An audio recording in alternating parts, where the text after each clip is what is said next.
everyone. This is your host, Dr. Tomi Mitchell from the Mental Health and Wellness Show. Today, I have the pleasure of introducing Kelly Hirn. With over 20 years of experience, Kelly has been a transformative force in leadership coaching across diverse industries, including education, construction, and financial services. Her unique approach leverages your natural strengths and abilities combined with strategic goal settings to empower leaders to achieve remarkable milestones.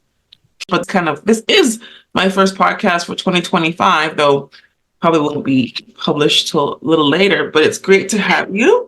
And it's really early here, so I am just getting back in the swing of things after taking a little break over Christmas.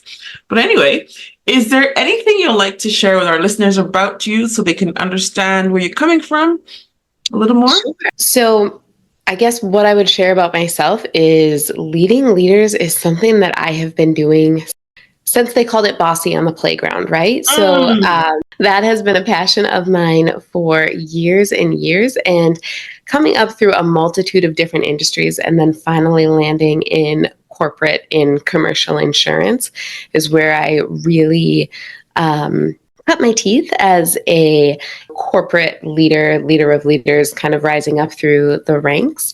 And so I've seen a lot of things myself, and then moving into my coaching practice and instructor through my courses.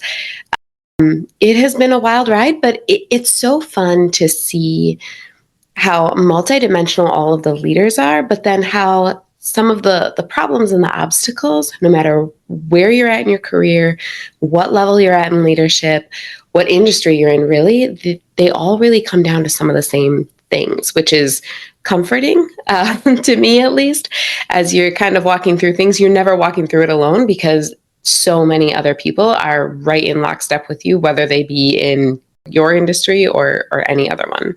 100%. I smiled when you said the part about in the playground being called bossy. Yeah. I kind of remember those terms thrown my way too. But let's redefine this bossy, because a lot of us, we heard it hurt a little bit, but really, what is the heart of a bossy leader when they call us bossy? Can you explain that? What do you think they were missing? Sure. What do you think they're missing, or they're blinded by your amazingness? Tell me. So I think it's so interesting. Those kind of playground terms, I think so much of that goes back to just the gender norms and the stereotypes. And if a little girl comes up with the game she wants to play at recess, then automatically she's bossy. Yes. And I mean, some of that is pervasive as we move through the ranks, but what I've seen is so interesting is women who seem to be kind of, quote, brought up in their career journey and try to emulate some of their male mentors. That bossy piece seems to come out even more because they don't necessarily know how to lean into their more feminine leadership types, or maybe they know how, but they feel a little bit ashamed of it, or that's not really if I'm going to be a director, if I'm going to have that corner office, that's not how I need to behave. I need to behave like Jim over here. Yes. And I just think that it's sort of that cognitive dissonance of which sort of side of myself am I going to lean into, and it can come out in ways that you really don't intend. So sometimes it's just people's assumption of if a woman knows what she wants, then she must be bossy. Or sometimes it really is, I know what I want, but I'm sort of struggling with how to communicate that. And so it comes out maybe not the way you would want it to. I really like your answer. Honestly, it's quite balanced, because the truth is, you're right. Some people are quote unquote bossy because they know what they want. They're assertive. They're pleasant about it, but they're not going to back down. That's what they want. Yeah. Right? And that's great. But others, they know what they want, perhaps lack some confidence, some skills, and not feeling sure within themselves to really embrace, like you said, their femininity or their true self. And they take on this person that they're not. So they come off as being maybe not nice, right? So that's something to think about. I know that's a really great point. I like that. And for those in leadership, it's really important to listen up and also to continuously evaluate oneself, because one could start off with the first scenario, being a very assertive in a positive way, even though some people may feel threatened by it, but I mean, still very kind, balanced, sure of oneself. And along the journey, one could change. depending on Mhm. if they're going up the food chain, right? More pressure as you Mhm. go up in corporate America, wherever you are. More Mhm. pressure to perform, more pressure to hold some kind of standard, which is usually a male standard anyway, and go Mhm. from there. What are your thoughts? I think that's absolutely true. And I also think as you spend more time in leadership and you work with more of the different generations as well, like I said, when you're sort of brought up in your career, things have evolved over time. So Mm. for some of those leaders who have now reported to more of maybe a millennial supervisor, Gen X supervisor, they tend to, not everybody, so I'm generalizing a little bit here, but they tend to be a little bit more comfortable shifting back and forth depending on the situation, depending on the needs of the people that they're working with. But, like you were saying before, there's this kind of old male standard that when you have more of these Gen Xers or even baby boomers who are still in the workforce and in those high level leadership roles, they had one very cookie cutter standard version of what a boss, a manager, a leader would look like. And so people try to put that on, but it's like an ill fitting suit. It's great, you can wear it, but it's not going to work for you. Whereas now people are getting a little bit more flexible because they just need to be. So I think that has a big impact on it too. And really, it kind of comes down to where you're comfortable stretching into it. If you've only seen one version be successful, you're not going to be as comfortable ebbing and flowing through those different sides of yourself, and that self evolution isn't going to be as acceptable to you because there's only one right way in your mind in that sort of situation. But when you've been brought up with a more diverse view of it, it's easier to say, oh, well, I can try this, or I can, kind of move between these different styles. Yeah, I really appreciate your words, and they kind of made me think back of my own journey through leadership. And you mentioned like different styles. Just because one approach worked with group A, it does not mean it'll approach Yeah. with group B. And that's something I had to learn quick. But I kind of learned the hard way a little bit. But I mean, I finally like, okay, you have to be able to switch it up. You have to stay still true to yourself, but there's an approach you use depending on who you're talking to, the situation you're in, and just being mindful of that. And that is okay too, right? Absolutely, absolutely. And I think honestly, people use the different leadership styles, and especially more green leaders, they look at those as being okay, this is my style. I have a coaching style. And so that is the style of leader I'm going to be. And I will always look to lean into that style. And it just doesn't fit every situation. And that would be true of any style of whether it's servant, authoritative, any style of leadership that you would look at. And if you really focus first on the skills that you have in leadership and how you're developing those skills, then you're better able to find that style that's going to fit in those different situations or for those different people that you're working with to really get the best out of them. 100%. And I really think that finding the style is a process that takes time, maturity, and sometimes Mm-hmm. mentoring too. Now, before we really dive deep into this conversation, let's talk about like leadership, because a lot of people think, oh my goodness, I'm not a leader, I'm not a CEO, I'm not a manager, I'm just little me in like small little town in the middle of nowhere. How am I a leader? But the fact is, you don't need a formal title to be a leader. So we have to first recognize that, okay, in some ways, we are all leaders. Obviously, some have more Amen. power control, but tell me about what are your thoughts on that? I could not agree with you more. And that is one of the most fun mindset shifts to see in people when they go from thinking, well, I'm just a mom, I'm just a individual contributor, I'm just a data analyst. No, look at all of the people and situations that you are influencing by doing all this work that you're sort of casting off to the side. I was working with one young woman who had taken on a director of operations role in a company that her husband started. And she was raising two little girls with him, obviously. And then she was working on the Chamber of Commerce and in her school PTO. And she first came to me and said, well, I'm really not a leader, so I would like to learn how to be a leader.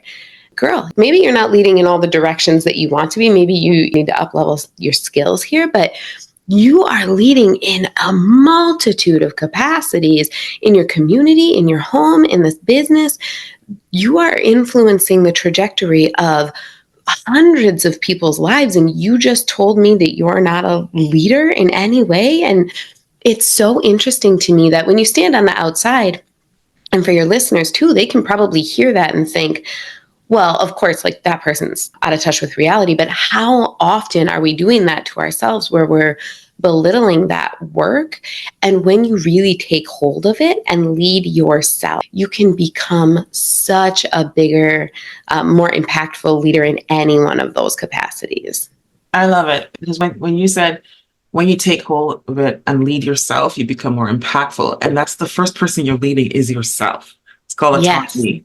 All right. So number one, and to our parents out there, our mother, those little people that you were blessed with, they're watching. You don't have to tell them, don't do this, or be nice to your brother, or be nice to your sister, or don't litter. They're watching what you do. So just remember that, okay? You are leading. Once you become a parent, a caregiver, a mentor, even just a person, you are leading. So just remember that. And it doesn't stop. It's a life thing. It's a lifelong thing. 100%. It's great when they say something at the dinner table and you're like, whoa, where'd you hear that?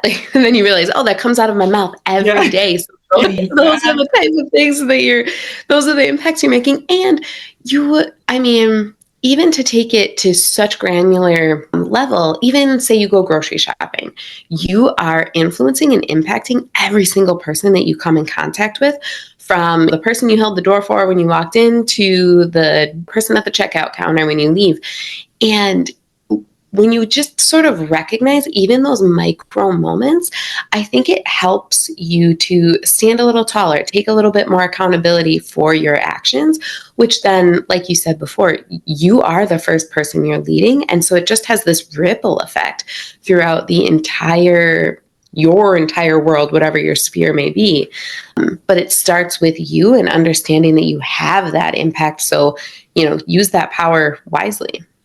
100%. Speaking of power impact, I remember, again, memory lane here. I remember when I first had the first formal title of leader. It probably was in residency when I was chief resident, but even after I completed training, around 27-ish, I started my own practice. And I had my first set of employees. And I tell you, takes leadership to the next level. But, I'm grateful for those early childhood with my brothers growing up moments. Yeah. But, we talk about the importance of getting results, because as those who are in a more formal title, I guess there's more pressure, because not only do you have your own leadership to deal with, you have people looking at you and the expectations for you, right? A lot of businesses, industries are very results performative driven, and their leadership style reflects that. Versus others, they're more like, okay, they kind of slow down on the whole performance piece, but it's first about relationship first, getting to know you, break the ice.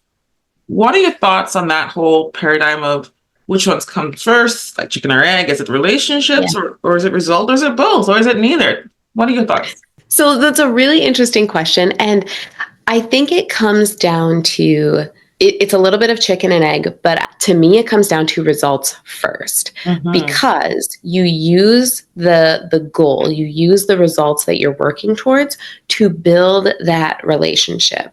Some people, it is their personal style that they are going to come to you with their heart on their sleeve, a complete open book, and it's really easy for them to build a relationship with them if you're also that type of person. Other people, work is work, and that's all they want to be there to do, clock out and they're done.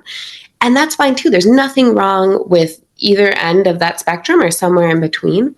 But knowing what you're working towards, what your goal as a team and as an organization is, will help you to develop that relationship in a way that kind of drives everything forward.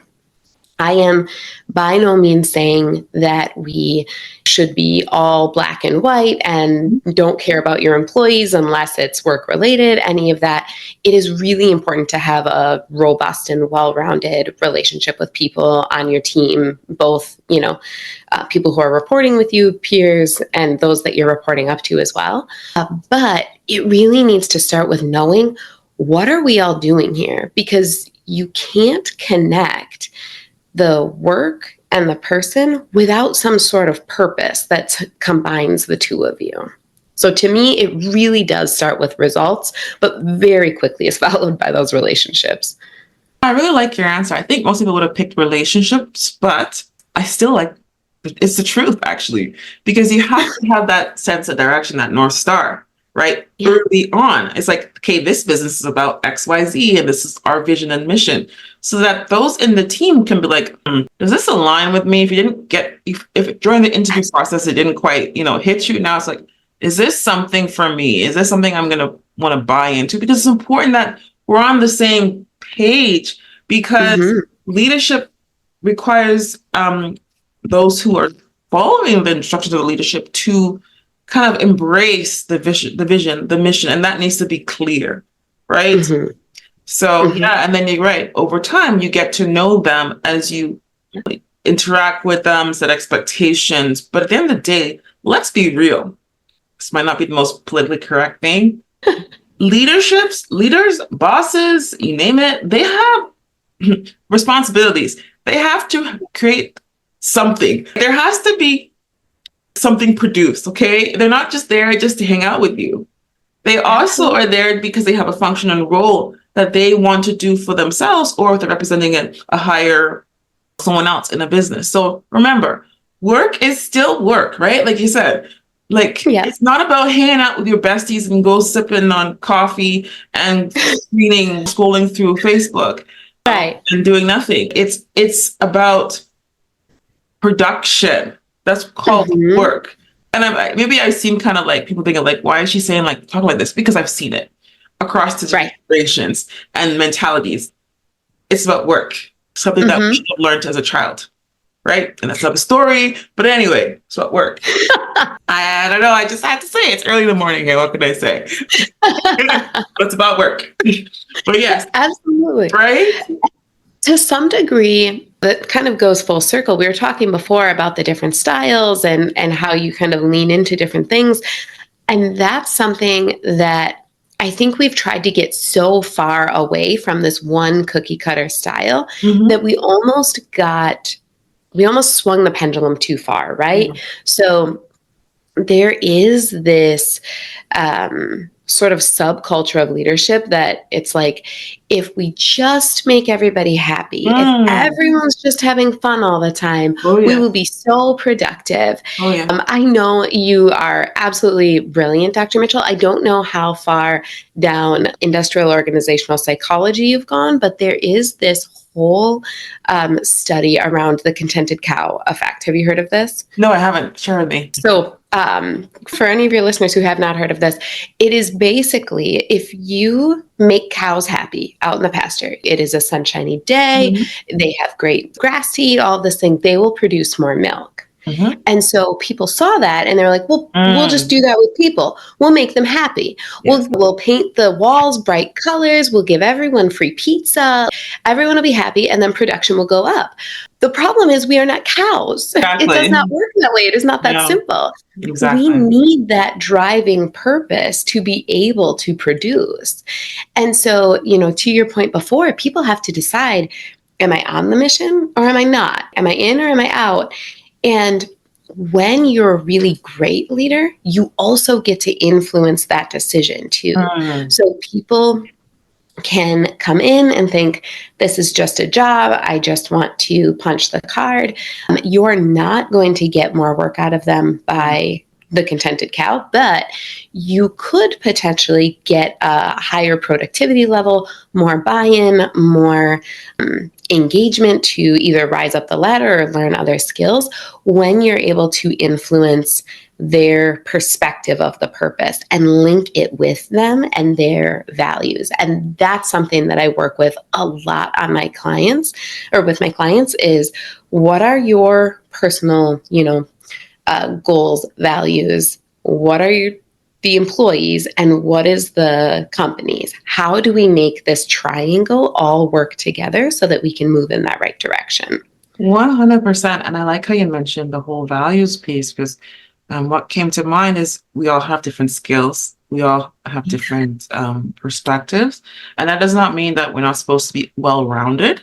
Learn, like, we talk about cross-training. Employees, make sure that everyone's not like, oh, I just do this. No, we need to have some fluidity so we can work as a team in case someone were to not be there, be sick or something. But really connecting with an individual's sense of worth, right? They're a place where they're comfortable already. They feel confident in, and we can leverage that for them to grow in other areas, right? Because so many people feel like, oh, I'm not good enough. I don't know much. They have this imposter syndrome, whatever. And it shows up in how they arrive at work, how they present themselves, how they lead themselves. So really connecting with that is important. And knowing that despite what the person's resume says, or what their recommendations letter says, people come with their own unique set of skills, strengths. So you're going to have to open the Pandora's box. So let's be real. Resumes are great. References are great. But no one's going to pick someone who's going to give them a bad reference. Let's be real. Who hasn't been? I've been there. Right. Great references. They all check. Maybe because they're trying to get rid of them. Just kidding. Something that we have to be cognizant. I'm back. I think you're absolutely right. I don't know that there's much to add to that, to be quite honest. You do come with your own set of skills, and some of them can be, my mom calls them the skills under the skills. She was an occupational therapist. She worked with kids with special needs for many years. And it would come up that these kids don't have a certain amount of skills. Well, those are the measurable ones. Those are we put on paper. But it's the skills under the skills that matter so much sometimes.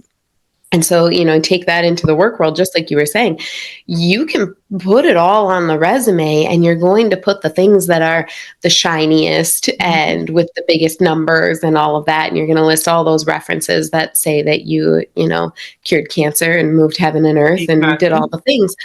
But it's those skills underneath it that are so very important, and you can't always articulate those as well on paper. And those are the things that, once you come into an organization, are really going to, they kind of separate folks, right? Some are going to be on this upward trajectory of everything they touch turns to gold because they have those really strong skills under the skills.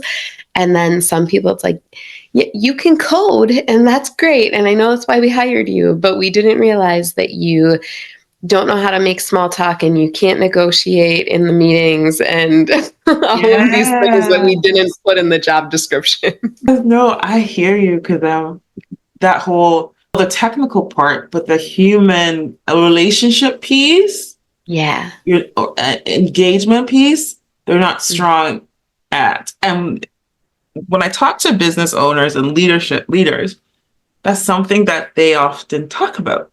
It's like people have lost, or maybe never learned, the water cooler conversation, how to read body language. Most communication is nonverbal. Like there's book smart, which is great, but you need to have some street smart. Know how to deal with people, know how to read your room, know how to, break the ice, know how to engage and motivate. And that's, I don't know, where does that come from? What are your thoughts? Is that from the playground? Where is that from? I think it can come from the playground, to be honest. There's a certain level of, this is hard. You need to just go through it. Perfect example of that is my oldest, this was years ago. He was in 4K and riding the bus, and he had no friends because he was in 4K and hadn't made any friends yet. And he asked every single kid to sit with him And every single kid said no and walked away because he was a little 4-year-old and why would they sit with him? And he was so sad. And I remember thinking, I could fix this, right? I could call a mom and say, please ask your kid to sit with my kid. Or I could call the bus company and say, can you assign seats so that someone sits with my kid? I could have fixed that. Yes. And a lot of parents, that became the norm in our society was, we'll just fix it for them. But it was more of, this is something you're going to need to learn, and it's going to be hard for a while, but you better learn how to make a friend so that you're not lonely. And if you don't develop those skills, then you lose out on that opportunity. And that's just going to extrapolate. So take that to the 5 minutes before the meeting actually starts, and you're sitting in the conference room or you have Zoom started, and now your mom was the one who called the bus company, or your mom was the one who fixed all of those sort of uncomfortable situations. Yes. You don't know how to say, hey, Dr. Mitchell, what's going on? How was your weekend? Let's build this rapport. Tell me about that project you're working on.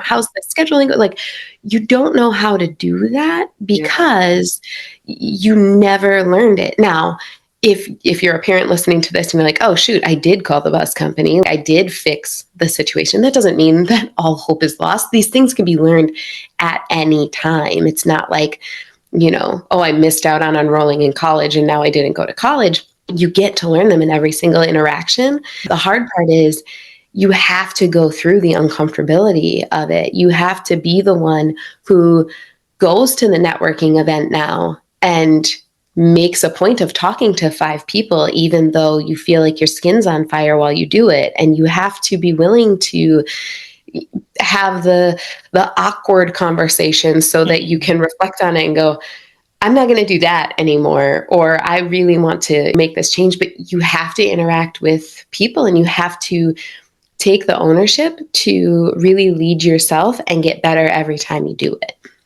I love it. And the piece where you said where we have to have that awkward conversation, that is so critical and so applicable to so many areas of our life, our growth. I find when we're able to kind of put aside the ick or the feeling uncomfortable to answer challenging questions, to kind of put ourselves in a situation that we're maybe not native to, but we're going to do it. That's where you have so much opportunity of growth. Right? Yes. So much. Because I remember when I was in training, I had to do like presentations, and I think I was only 20 years old in medical school or something, 21, really young. And I hated public speaking. I hated it, and everyone in the room knew I hated it because the feedback was there. But you kind of have to keep on pushing yourself going before you get, more comfortable. Now, I don't care if it's 50 people or 5,000. It doesn't make a difference for me. But again, it's that determination saying, you know what, I need to learn this skill. This skill is transferable. It's not just about work. It's about life. Maybe it's asking out that person, or maybe you're going to use that skill to diffuse a tense situation. You don't know where life is going to take you, but really, really, these skills, if there's anything you get out of this conversation, even if it's not leadership, these skills are really important, whether you have a formal title or not. Get out of your comfort zone. That's where growth happens. It doesn't happen on the pen. You got to get out. 100%. I could not agree more. And I don't know, my family and my close friends are probably sick of hearing it by now, but I always say leadership is the most transferable skill you can have. There is nothing else in the world that is going to transfer like that, because you were right. You're going to use it. I mean, you could use it in the boardroom. You can use it with your children, your spouse, when you're, trying to return that gift you got from Best Buy and, you're outside the warranty period. Like, it's going to just be pervasive throughout your entire life. And so encouraging, because that means you can practice it in any sort of situation you're in and apply it everywhere. And also, it means that, it's worth pursuing. It's worth getting really good at, because you're going to use it everywhere. It's not going to be,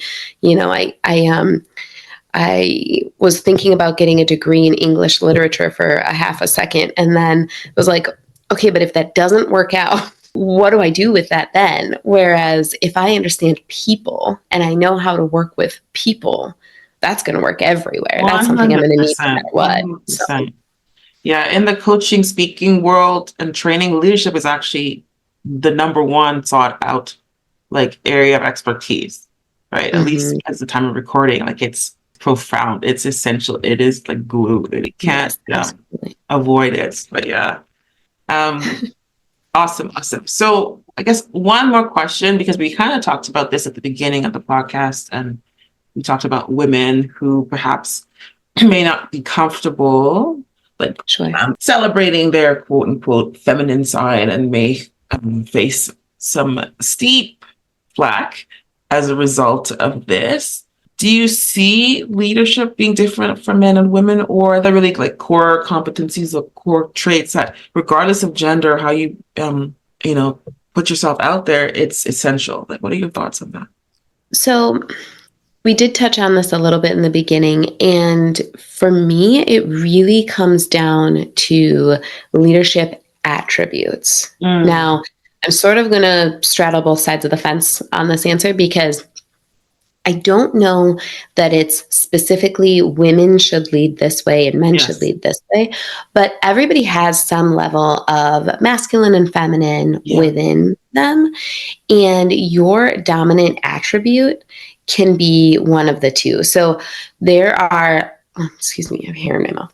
Edit that part out. There are 6 dominant attributes: humility, action, achievement, objectivity, reflection, and connection. And 3 of those are a more feminine sway, and 3 of them are more masculine. Now, you can be a woman like myself who leans into a more masculine attribute like action, or you can be a man who really is great on reflection, and that's where you more naturally fall into. But understanding kind of what your attribute is and if it gives you a more feminine or masculine, so to speak, can really help you understand yourself so that you're leading yourself well, and where some of your blind spots might be. I was working with one gentleman who has a really strong attribute of connection, and he is great at making people feel part of the team and like their contributions really matter and all of that stuff. But that meant for him specifically that he sort of leaned back from focusing on achievements because he really wanted everyone to feel involved and connected. And so it was understanding more of, okay, this is what's natural for me. This is what's going to be really great about that. And also, this is where I'm going to have to step out of this comfort zone and do some growth so that I can bring more of this achievement, more of this fast action, more of these masculine tones into it so that we can see more results and kind of bring it full circle. So you need a bit of both sides, but it's really understanding what is most dominant for you and how you can leverage that and use that to your advantage.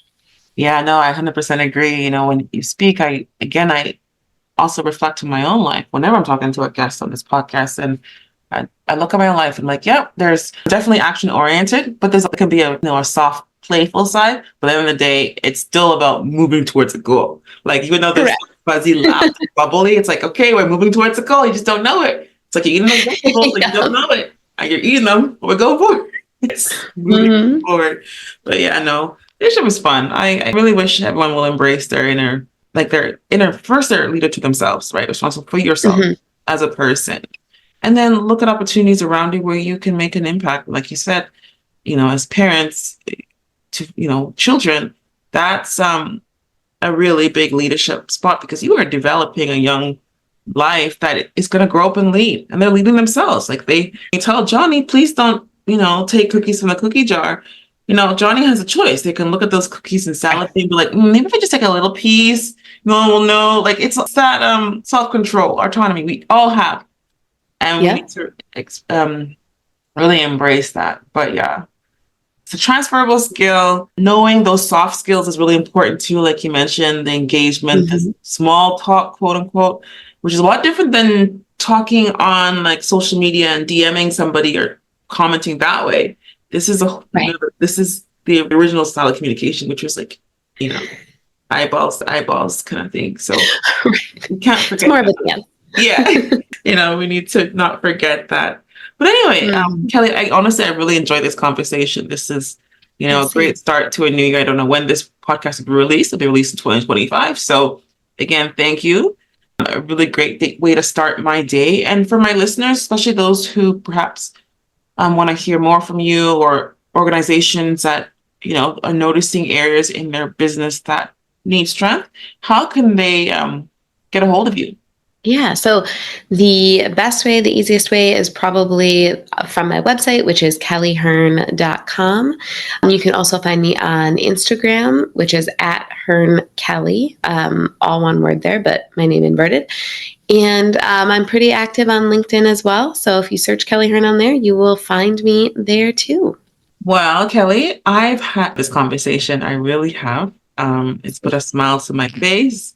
It's given me some more energy to continue our days early in the morning where we both are. But this is great. Absolutely. Starting a day with being mindful, having clear intentions, to be goal oriented, to embrace all our sides, which is really important. Yes, amen. And to make an impact, because I don't know about you, but I'm in this because I want to impact. I want the world to be a better place for my kids. Like, that's literally why I do what I do, 100%. right? And as a family doctor, my patients, humanity, are my children. I'm like Mama Bear. That's just me. I just see myself as global mama. So That's fantastic. I make an impact. Anyway, thank you so much, Kelly. To our listeners, thanks again for sharing your most valuable resource with us today. It is your time.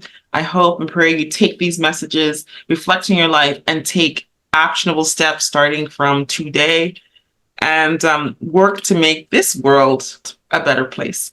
Till next time, this is your host, Dr. Mitchell and Kelly Hirn from the Mental Health and